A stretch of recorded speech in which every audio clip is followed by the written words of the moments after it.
Hi there.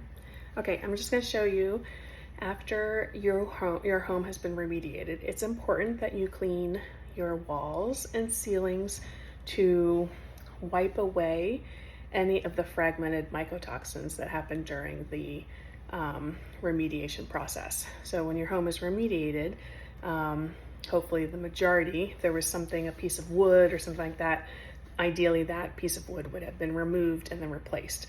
But when you touch mold, the spores just kind of go poof all over the house and get into all the things. So we talk about cleaning the things that you can keep at home and special ways that you clean your clothing so that we can kind of reduce that load. And so that looks like also cleaning your walls and your ceilings.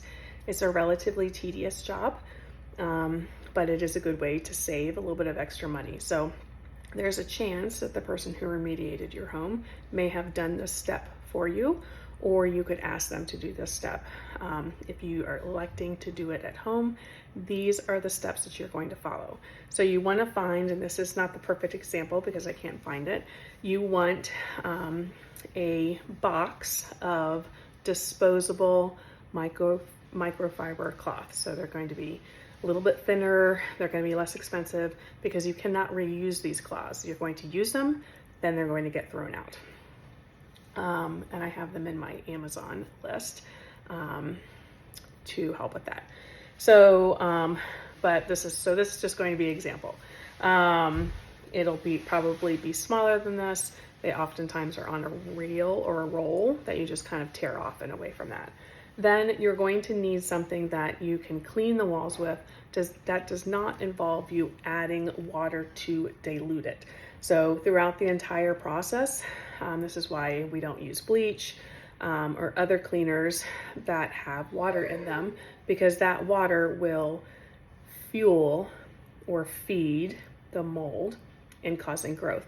So for this initial stage, it's important to use a cleaner that doesn't have any added water in it.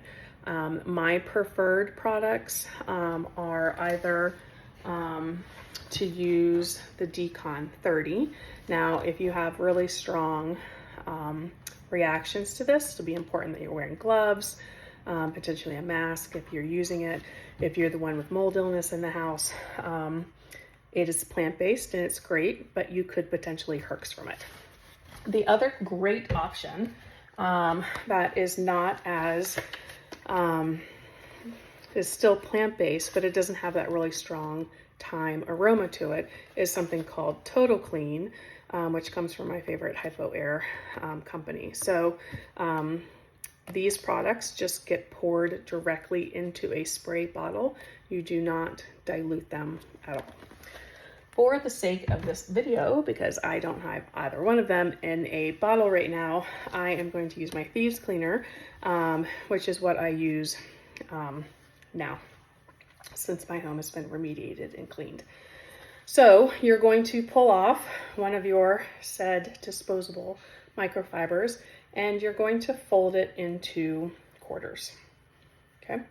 Then you are going to kind of imagine that you're going to make quadrants on your walls. So then you will spray your microfiber and you will wipe whatever that quadrant is. And then when you're done with that quadrant and this side, then you're going to change to the other side, because now this side is contaminated, so we want to avoid contaminating any other areas of your wall. So then you're going to clean.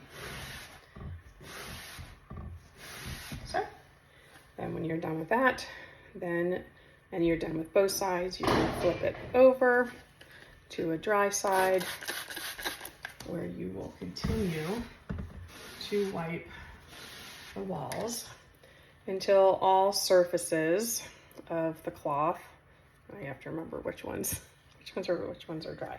You can then also turn them inside out and just use all of those surfaces. Now, when you don't want to do that. You want to stay within your quadrant until everything's cleaned. And then when you're done with this, this goes in the trash and you get another one and you continue the process. One of the things that I did, because I chose to do this myself, is I did get an inexpensive pole that had like a circle on it, or I think it had like a, something that was like this, that allowed me to stick this on it, and it helped me to scrub the things that were further up. I don't really love to be on ladders. So it helped me to clean things further up, and then I was only able to use just this side, and then throw it out. And then that would give you the opportunity to be able to do the sealing in that way. Some of those are really frustrating because the way the pieces attached to the pole, sometimes it flips back and forth. And so this is not a smooth surface, and it's going to catch easier. And so it could be flipping back and forth, and that could be super frustrating for you. So then you just clean all your surfaces that way. And then that reduces that mycotoxin fragment load in the body or in your environment, which then will also help to promote a faster healing process for yourself. Let me know if you have any questions. Bye.